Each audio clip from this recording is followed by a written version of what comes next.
देखिए एक कहानी है जिसमें हिमालय कैसे बना।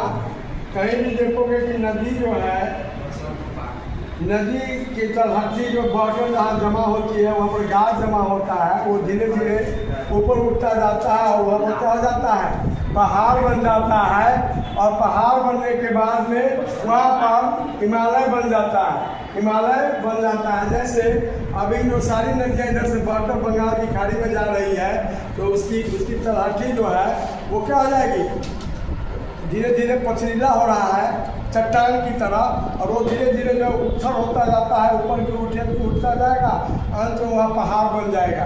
तो जो नया पहाड़ बनता है उसको यंग कहते हैं। लेकिन हिमालय जो है हमारे देश के उत्तर में है, जो बहुत दृष्टि से जो है आवश्यक है कि उसकी, और सबसे ऊंचा शिखर है। ये बूढ़ी हो चुकी है हिमालय। हिम जोड़ालय का अर्थ होता है, हिम माने बर्फ, आलय माने घर, बर्फ का घर है। वहाँ बहुत तरह तरह की जड़ी बूटियाँ मिलती है, पेड़ पौधे हैं। सारी नदियाँ उत्तर बिहार के हिमालय से ही निकलती है। जब बर्फ पिघलता है, वर्षा होती है, तो वहाँ ऊपर ऊंचाई से नीचे ढालवा की ओर पानी बह के जाता है। और तुम सभी अभी जानते हो कि पानी जो है ऊपर से नीचे, वाटर 6 its own लेवल, पानी अपनी जो है ना जल स्वयं ढूंढ लेती है, वाटर 6 its own लेवल। और हिमालय का तो अर्थ समझ गए। तो कवि लेखक ने क्या किया, हिमालय का चित्रण किया है।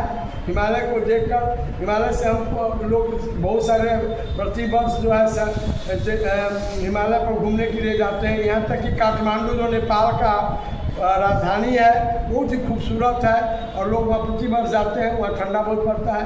अपने देश में भी जो है देवभूमि है उत्तराखंड में, उन सबों में जो है लोग सैलानी से प्रतिवर्ष जाते हैं।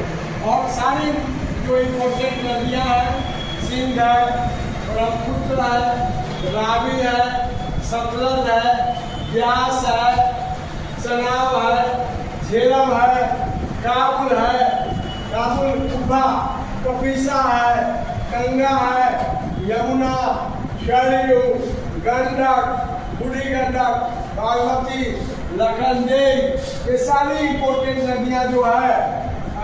और कोसी है, उसी तरह ये हुगली कलकत्ता में है। और ये सारी नदियाँ जो है नदियों का नाम है, इम्पोर्टेंट नदियाँ हैं।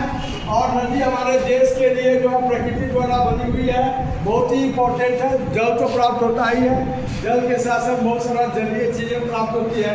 अगर नदी नहीं